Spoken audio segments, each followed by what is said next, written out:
अल्लाह का तरीका है। आपको मैं नफरत के लिए नहीं कह रहा हूं, बल्कि एक आद के साथ जब ये बाइकआउट होता है उसे ये एहसास होता है कि अगर मैं इस गुनाह में कंटिन्यू रहा तो मेरी जमात मुझसे छूट जाएगी, मेरी कौम छूट जाएगी। इसलिए मेरे अजीजों, ये चीज आपके जरिए से हो सकती है, मिंबरों से नहीं। इतनी शादियों के मुतालिक सब कह रहे हैं कि बड़े बड़े डीजे बजाते हैं, शादियां करते हैं, लेकिन आप तो सुन रहे हैं ना, घर में बैठे हुए मजे ले रहे हैं। आपकी तरफ से एक्शन क्या हुआ? आपने कभी कोई एक्शन में कोई बात की? यहाँ कौम के बड़े लोग भी होंगे, कई इलाके ऐसे हैं जहाँ के उलमा को मैं जानता हूँ, अल्हम्दुलिल्लाह हमारे इलाके में कि किसी शादी में डीजे वगैरह बजाया जाए तो वहां कोई आलिम निकाह पढ़ाने नहीं जाता, कोई आलिम नहीं जाता। इलाके के तमाम उलमा इस बात पर इत्तेफाक करके बैठे हुए हैं कि हम इनका निकाह नहीं पढ़ाएंगे। ये उलमा इत्तेफाक कर लें तो फिर कहां पंडित से निकाह पढ़ाओगे, कहां जाओगे? ये मामलात यहां से भी खराब है। उलमा को भी ये चाहिए कि इन बेहयाइयों को देखकर सिर्फ आप अपने मिंबर से नहीं, अमली तौर पर इनको तंबीह करें।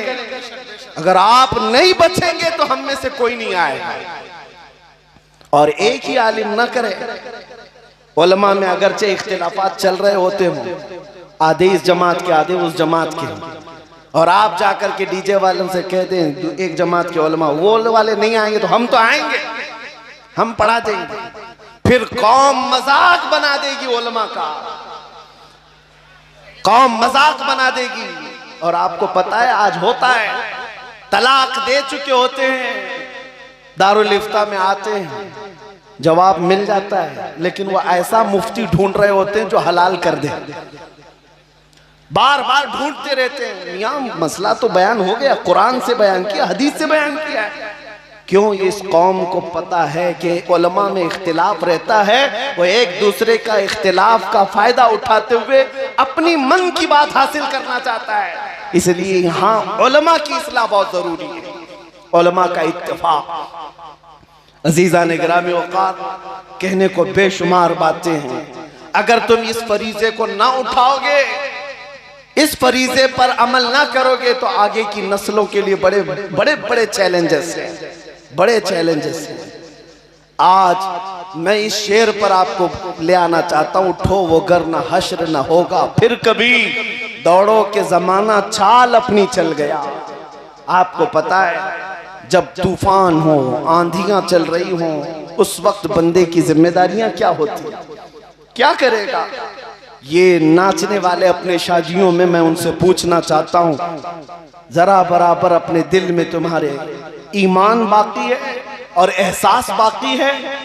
तो मैं उनसे पूछता हूं, जिसके घर में मैयत रखी हुई हो, क्या वो ढोल बाजों पर नाचेगा बाहर? किसी की माँ का इंतकाल हो, किसी के बाप का इंतकाल हो, क्या वो बाहर रक्स कर रहा हो, डांस कर रहा हो? मेरे अजीजों, अल्लाह के हबीब सल्लल्लाहु तआला अलैहि वसल्लम का दिया हुआ पाकीज़ा मुआशरा तुम्हें नाच गाने के लिए नहीं है। आज उम्मत कसम पुरसी के आलम में है। तुम्हारे कानों में अगर वो मुल्के शाम के बच्चों की चीख आई होती, रात पूरी बेकरारी में गुजर जाती। तुम फिलिस्तीन के बच्चों की आवाजें सुन लेते। बरसों हो गए मेरे अजीजों, एक रोटी का टुकड़ा भी अगर उनको मिल जाए तो छीना झपटी करते हैं। यहाँ तुम शादियों में खाने गटर और नालियों में फेंक देते हो। मुझे खुद याद है, आज से 4 साल पहले की बात, इराक में बगदाद शरीफ में 11वीं के मौके पर हम हाजिर थे। हमारे जितने साथी थे 11वीं करना चाह रहे थे। हमने कहा 11वीं करेंगे, पकाएंगे, हम ही खाएंगे, जितने खा रहे हैं वही खाएंगे। अल्लाह ने सबको आपको खिलाया है। आओ रिफ्यूजी कैंप में, जो जंगों में जिनके घर तबाह हो चुके, झोंपड़ियां डालकर रह रहे हैं, हम बकरे काटते हैं, उन तक गोश्त पहुंच जाए, ये सबसे बड़ी 11वीं है। लोगों ने 13 बकरे काटे थे। मैं सिर्फ एक बात आपको बता रहा हूं, हम झोलियों में भर भर करके रिफ्यूजी कैंप गए थे और ले जाकर के जब तकसीम करने के लिए आए, वो बच्चे ऐसे लिपट पड़े थे कि हमारे कपड़े फट गए, सिर्फ एक एक टुकड़ा गोश्त का लेने के लिए। और जब एक पाव किलो का गोश्त का टुकड़ा किसी बच्चे को दिया जाता, वो चूमता था, आंखों से लगाता था, अपनी अम्मा को पुकारते हुए झोपड़ी में भाग रहा होता कि अम्मा गोश्त आ गया, गोश्त आ गया। ये मंजर देखकर जितने हम तकसीम करने के लिए गए थे रो पड़े थे मेरे अजीजों। ये हालात आज उसी रसूल की उम्मत के साथ हैं और तुम्हें जरा बराबर एहसास नहीं, दर्द नहीं। आज हमारे नाचने के दिन नहीं है, हमारे रक्स करने के दिन नहीं है। नौजवानों को नाचते हुए रक्स करते हुए देखते हैं तो दिल के अंदर अजीब सी कैफियत पैदा होती है। तुम्हें पता है मेरे आका ने फरमाया चम्मच गिरने की जो आवाज आती है इससे भी शैतान खुश होता है। घर के अंदर चम्मच गिरने की आवाज शैतान को वो भी अच्छी है।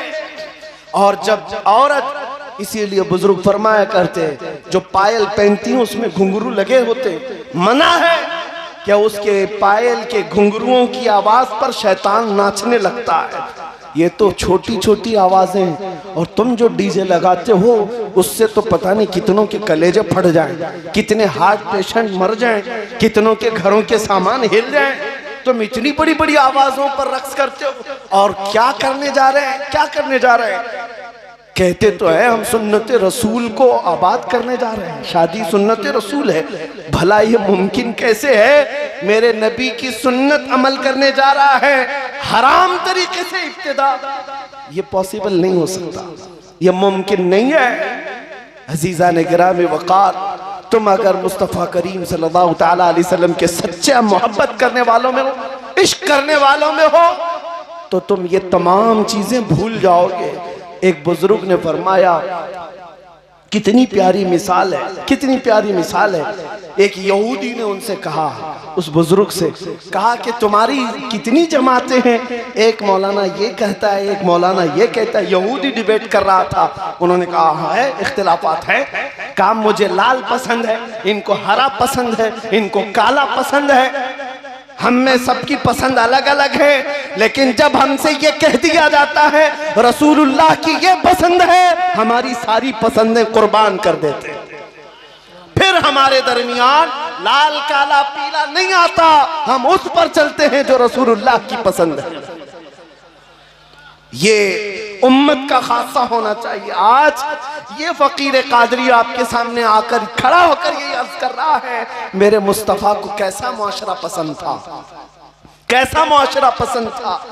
क्या आप वो बनना नहीं चाहेंगे जिसको देखकर रसूल पसंद करे, रसूल पाक सल्लल्लाहु तआला अलैहि वसल्लम जिसको पसंद करे।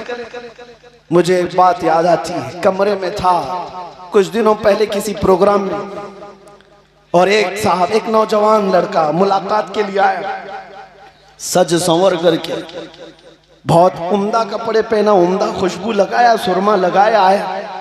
मुलाकात करने के बाद मैंने पूछा क्या हमेशा इसी तरह के लिबास में रहते हो?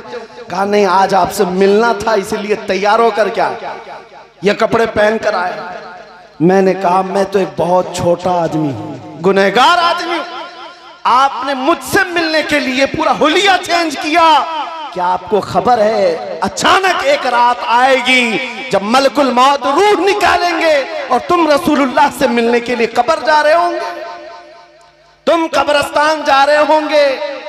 तुमने कभी सोचा कि मेरे मुस्तफ़ा से मिलने के लिए मुझे जाना हो तो मैं किस तरह तैयार होऊंगा? उस वक्त मलकुल मौत तुम्हें तैयारी करने का मौका नहीं देंगे। इसीलिए हम वक्त तैयार रहो, जिस दिन भी आ जाए इज़राइल लब्बैक कहो और चल पड़ो कि रसूलुल्लाह की बारगाह में जाना है। मेरे अजीजों, किसी को गुनाहों के अड्डों पर उठाया गया तो उसका खात्मा कितना बुरा है। मैं आपको कहता हूं, लोग कोरोना में मरने वालों के मुतालिक कहते थे, अरे बेचारे की मौत हो गई, प्लास्टिक में रैप करके अंदर डाल दिया गया। 4 लोग जनाजा पढ़े, उससे ज्यादा जनाजा पढ़ने की किसी को इजाजत नहीं थी। यही हालात थे। लोग इसको ये समझ रहे थे कि शायद ये बुरी मौत है और डर रहे थे। बुरी मौत इसको नहीं कहते। ये फैली हुई वबाई बीमारियों में बड़े बड़े बुजुर्गों का भी इंतकाल हुआ है। अशरे मुबशरा 10 जन्नती साहबा में से एक साहबी अबू उबैदा बिन जर्राह रदियल्लाहु ताला, ताउन अमवास फैली हुई बीमारी में उनका इंतकाल हुआ। कोई ये नहीं कहता कि उस सहाबी की बुरी मौत हुई। हजरत अबू जर गिफारी, इनका इंतकाल हुआ, इनकी बीवी चौराहे पर जाकर खड़ी होकर ऐलान करती थी कि लोगों कोई है आओ, मेरे शोहर का इंतकाल हुआ, जनाजा उठा